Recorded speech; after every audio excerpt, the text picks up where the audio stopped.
Le show de moto est rendu possible grâce à la participation de Suzuki, Harley-Davidson et KTM.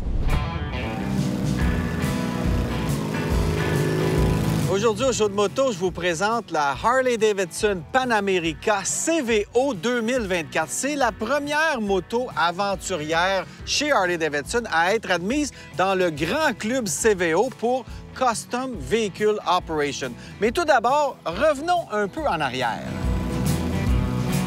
2018 a été une période passionnante pour Harley-Davidson. Après des décennies de ce qu'on peut qualifier de stagnation, la Motor Company s'en est sortie en annonçant une vague de nouveaux modèles comme elle ne l'avait jamais fait auparavant. On nous promettait, imaginez, 100 nouveaux modèles en 10 ans. Une affirmation qui a fait froncer les sourcils de bien des journalistes moto. Il y a eu la Livewire électrique, le projet Street Fighter Bronx, un paquet de vélos électriques et la fameuse aventurière Pan America. Évidemment, les adeptes comme les détracteurs de Harley-Davidson avaient tous leur opinion sur ce qui allait se passer avec tous ces projets.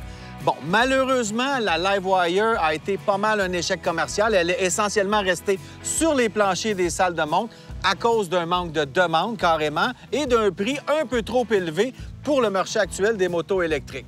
Le projet Street Fighter Bronx, lui, a carrément été abandonné à cause des difficultés financières, mais heureusement, la Pan America a un peu sauvé les honneurs des dirigeants de Harley-Davidson parce qu'elle est devenue, à sa première année de disponibilité sur les marchés, la moto la plus vendue en Amérique du Nord dans le secteur des aventurières. Le moteur Revolution Max, c'est vraiment la clé du bonheur dans cette moto-là. On parle de 150 HP qu'on peut exploiter sur 9000 tours. Donc, on a une belle plage de puissance avec beaucoup de poignées. Surtout en mode sport, c'est une moto qui est vive. C'est une moto qui devient vraiment une sportive aventurière, si la catégorie existe. C'est vraiment sportif. Je me demandais même si c'est pour ça qu'on appelait le moteur Revolution Max et qu'on aime jouer dans les révolutions avec ça, de sorte qu'on n'a presque pas besoin de toucher au frein là-dessus. Il y a un bon frein moteur. Par contre, si on veut freiner vivement, bien, on peut le faire. Le manufacturier italien Brembo a fourni les freins sur cette moto-là. Donc, un excellent mordant, digne d'une motosport.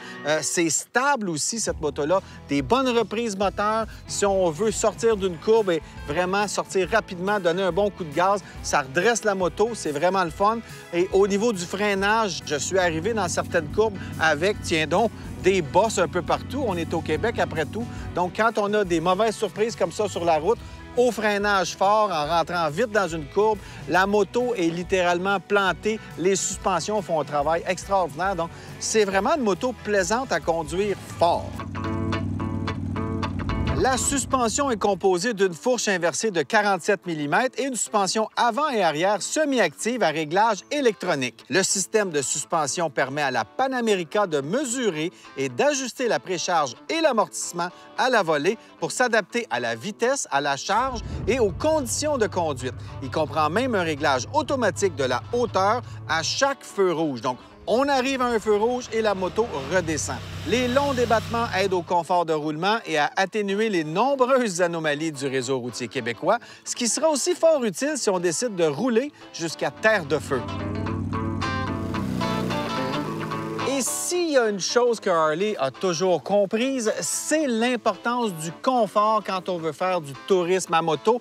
Et la Pan America, bien, c'est une moto de tourisme dans l'âme. Je pourrais dire une moto de tourisme aventurier. Et il y a donc plein de fonctionnalités qui sont faites pour améliorer le confort du pilote ou du passager, comme par exemple un pare-brise réglable manuellement. On a évidemment les leviers ajustables. Ce sont des petites touches qui ajoutent au confort, qui nous permettent de personnaliser la moto pour notre gabarit et nos préférences. On a aussi des fonctionnalités électroniques comme l'ABS dans les virages, l'anti-patinage également. Cette version CVO pige des pièces et des accessoires dans la vaste collection de modules complémentaires de Harley-Davidson comme un levier de vitesse Quick Shifter pour les changements de vitesse sans embrayage, un trio de valises en aluminium conçu par SW Motec et des éclairages supplémentaires.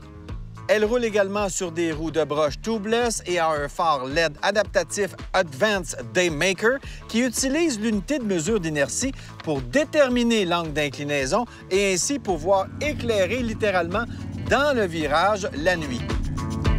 Une autre belle surprise, c'est la transmission qui est plutôt douce, vraiment facile. On n'a pas les transmissions un peu clunky qu'on retrouve parfois ou souvent chez Harley avec le clock traditionnel qu'on entend à chaque changement de vitesse. C'est doux, c'est plus sportif. Donc, quand on veut rouler sportivement, c'est le fun. Au niveau du son, bien, on ne retrouve pas le mur de son que certains amateurs de Harley-Davidson aiment retrouver sur leur moto. Mais on a une moto aventurière ici qu'on va rouler en campagne ou même dans les sentiers. Donc, c'est peut-être bon qu'on ait un son un peu plus courtois pour la populace. Et vraiment, c'est une moto plaisante à conduire. Malgré tout ça, on est chez Harley, mais avec une petite note un peu plus sophistiquée. Dans le fond, la Pan America, surtout cette CVO, c'est un peu ce que tous les pilotes aventuriers recherchent, soit une moto qui va permettre de faire du tourisme seul ou à deux, confortablement avec une belle performance et qui va permettre d'aller jusque dans les chemins de gravel sans aucun problème, un peu comme un VUS sert à son propriétaire qui va rarement faire du rallye avec ça, mais qui va pouvoir aller pas mal partout. C'est un peu ça le concept derrière la Pan America. D'ailleurs, son nom lui sied très bien. Si on veut descendre jusqu'à Terre de Feu, bien, la Pan America va le faire sans aucun problème. Alors voilà, c'est la Pan America CVO 2024.